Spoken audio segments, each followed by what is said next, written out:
Go ahead. Okay, so hi and welcome everybody. We are Group 3 and we are going to present Nintendo. The presentation structure is going to be the following. First of all, I'm going to start talking a little bit of its history and the business model. Then the key values are going to be viewed. And finally, some numbers and the conclusion are going to be explained. Well, I'm sure that all of us have ever played any Nintendo video game. And, well, Nintendo is a really powerful business that started more than a century ago. In its initial phase, it was dedicated to manufacture cards, both Japanese and European or Occidental ones. In the second phase, the business expanded and bigger firms such as Disney also asked them to manufacture plastic cards for them. In a third stage or phase, Nintendo went public in order to finance their international expansion as the business shifted towards the amusement machine industry. And finally, in a fourth stage, Nintendo entered in the video game industry, digitalizing these amusement machines and selling some arcade games. Is here at this point when the history of Nintendo that all of us remember starts and begins. Well, since then, Nintendo has achieved really huge numbers. They have sold more than 790 million units of consoles, and they have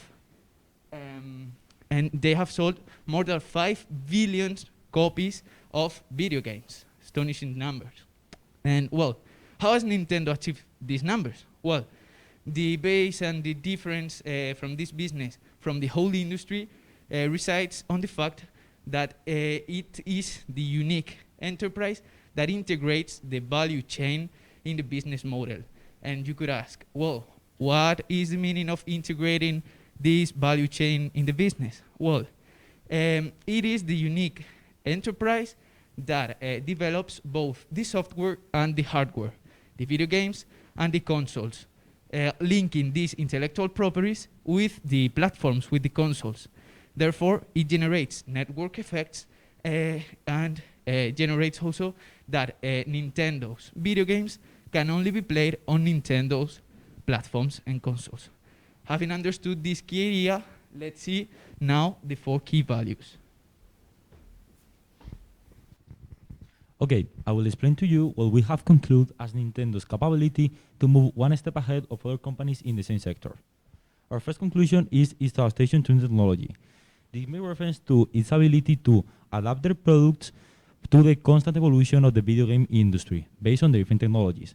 For example, in 1980, the company developed the Family Computer. The Family Computer was a disguised video game console turned into a computer, as this was the fashion during the 80s. A few years after, the company renamed this device as NES, or Nintendo Entertainment Systems, one of their first video consoles. The same happened with the Game Boy Color or the Super Mario Run, in order to adapt their video games to other platforms, such as mobile devices. Well, up to this point, I'm pretty sure that if a new technology emerges, Nintendo will be one of the first companies to adapt their products and obtain a competitive advantage. Our second point to discuss is create and innovate. Well, innovating is critical for Nintendo's organization. Some of their most disruptive and sold consoles, such as the Nintendo Switch, Nintendo DS, or Nintendo Wii, were really innovating at the time of the release.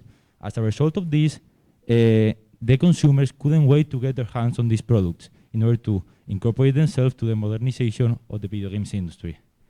In this point, it's really important to mention that in order to create and satisfy with a product and satisfy needs, the company has been investing 3 years a huge amount of their resources to I plus D investment. Only in the last year, the company invested more than an 80.8% of this ratio. Well, in this point of the presentation, we've talked about how the company can adapt their products to new technology and develop new technology. So we'll see its capability to anticipate trends. Well, Anticipating trends or predicting the future for the company is key for its success. Based on this idea, the company has been able to study the consumer behavior and create new products based in this knowledge. Well, a result of this can be the new development of multiplayer modes, of online gaming modes, and a huge set of peripherals that Sergio will explain after. Now, my friend Alvaro will explain to you openness. Well, thank you. So we're gonna now speak about the openness in this company. So, as you can see in the title, they are open but not foolish, and this is quite related to what Ismail said. And this is the third point, and it's the anti-openness, which is really disruptive in terms of these 4 key values that we've been seeing to these weeks. So, as Ismail said, this company integrates everything, every aspect of the value chain in their own business, and so they do not share any information with third parties about their products or brands. The other 2 ones are the global tendency, which is the tendency that Nintendo had from the beginning, since the beginning of their disruption in the gaming industry. They have understood that the Japanese market was big, but it was not enough. So they opened lots of offices all over the world, and nowadays more than 80% of their total shares and revenues come from overseas. And then we've got the informal structure. The informal structure is how the employees of a company operate and interact with others, but not at the professional level, but the personal level. And this is a quite important point when talking about openness, because having your employees being more open to relations with other ones will increase the synergies between them. So they improve this by implementing things as video game contests or having sports facilities inside their own offices. And now we're gonna, Barrett is gonna speak us about the autonomy. Okay, so autonomy. So Nintendo applies autonomy to different parts of their company. First, they apply to the consumers, then also to the employees and all along their structure, organizational structure. So they apply to the consumers by developing products with self-intuitive control, so other people is able to know how to play it, and with it the sales increase and the revenue also increases. They apply also to the organizational structure by changing from a flat organization to a interdepartmental horizontal structure, giving all the employees decision-making power and independency to take their decision without asking the people that is above them. And finally, to the employees by training them really well and giving them courses to increase their knowledge and be able to develop their work in an individual way. Now Sergio is going to talk about the impact. Nintendo has impacted all of our lives. All of us can remember a good moment that we were playing Nintendo, but this is not all. Nintendo broke the paradigm that we had about video gaming. First, new gaming experiences. At the beginning, before the release of the Wii, we thought that video games were meant to be played sitting on the couch. But Nintendo proved all of us that we were wrong. They released a remote that could be used moving up, down with accessories, and it had a built-in speaker. And this brought a lot of new experiences to the game. We could start driving, dancing, or playing sports from our house. All these possibilities brought a lot of new people to the game, which takes us to the following point: new players into the game. At first, we all thought also that video games were only for children and gamers. But Nintendo opened a new world of possibilities with the Wii. And it started being from other people playing brain training, parents with kids playing Wii Sports, or even adults doing yoga on the Wii balance board.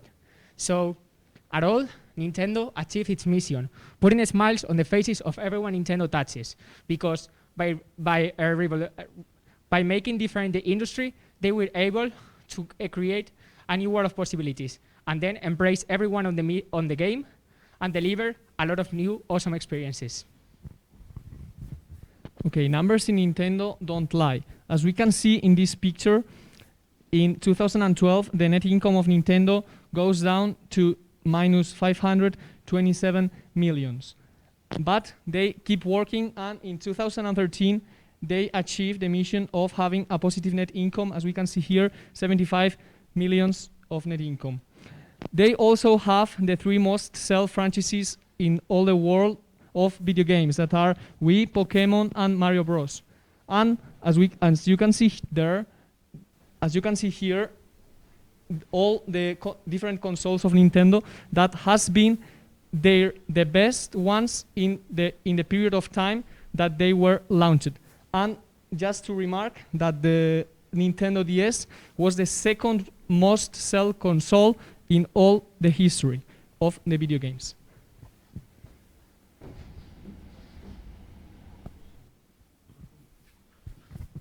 Sorry. So, as we have seen, Nintendo is been a centennial company that has been on the market for way too long, and they have been able to adapt themselves in order to make possible their mission, which, as we have seen, is putting smiles on everyone's face by keeping loyal to their core values.